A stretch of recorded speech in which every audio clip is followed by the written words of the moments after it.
दोस्तों, claim arts classes के YouTube channel में आप सभी का स्वागत है।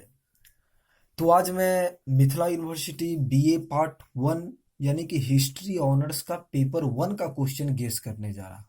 जी हाँ, आप जानते हैं कि एग्जाम का बहुत कम समय है, लगभग एक डेढ़ महीना है। तो इन कम समय में पूरे प्रश्नों को पढ़ना हमारे बस की बात नहीं है ना। अगर आप गेस पेपर भी देख ले या तो उसमें बहुत सारे प्रश्न दिए गए हैं और अक्सर बच्चे कंफ्यूज कर जाते हैं कि किन प्रश्नों को याद करें और किन प्रश्नों को छोड़ें। तो आज मैं जो क्वेश्चन गेस करने जा रहा हूँ ऑनर्स का, ये मतलब 100% है कि यही क्वेश्चन पूछे जाएंगे, क्योंकि मेरे विगत 4 वर्षों की अनुभव कर रहे हैं।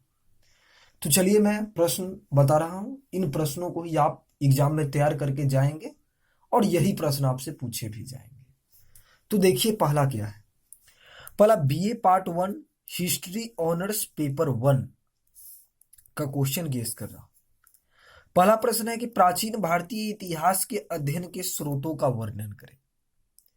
ये प्रश्न ऑनर्स के एग्जाम में 4 बार पूछा जा चुका है कि प्राचीन भारतीय इतिहास के अध्ययन के स्रोतों का वर्णन करें। बहुत इंपॉर्टेंट प्रश्न है। भारतीय उपमहादेश में नवपाषाण कालीन संस्कृति की सामाजिक एवं आर्थिक संरचना की व्याख्या करें। देखिए, नवपाषाण कालीन जो संस्कृति है, नवपाषाणकालीन संस्कृति की सामाजिक और आर्थिक संरचना को आपको बताना है।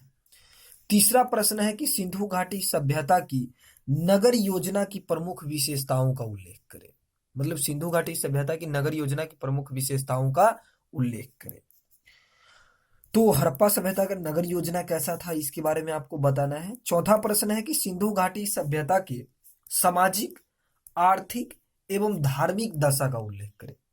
यानी कि हड़प्पा सभ्यता का सामाजिक, आर्थिक और धार्मिक दशा कैसा था, यह भी आपको बताना है। देखिए, पांचवा प्रश्न है कि गौतम बुद्ध की जीवनी और उनकी शिक्षाओं पर प्रकाश डाले।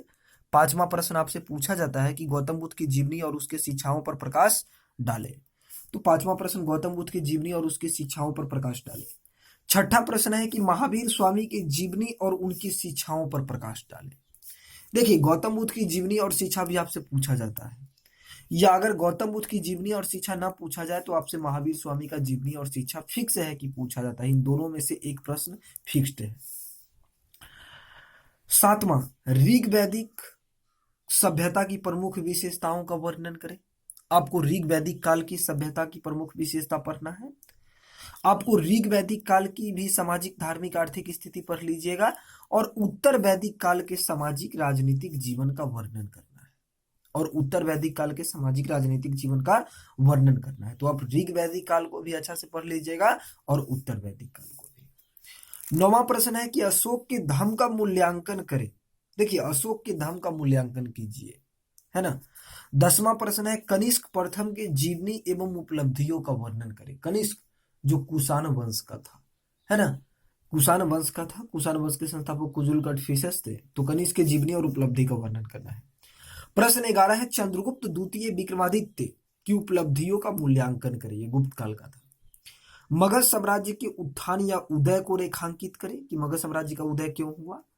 अगला प्रश्न है हर्षवर्धन की उपलब्धियों का वर्णन करें, है ना, हर्षवर्धन की उपलब्धियों का वर्णन करें।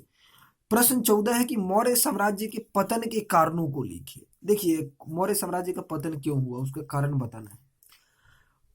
प्रश्न 15 है कि सातवाहन की राजनीतिक एवं सांस्कृतिक उपलब्धियों का वर्णन करें। सातवाहन वंश की सामाजिक और राजनीतिक उपलब्धियों का वर्णन करें।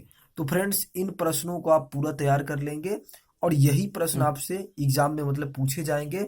तो मुझे उम्मीद है कि आप लोग इन प्रश्नों को कंप्लीट करके रखेंगे, है ना।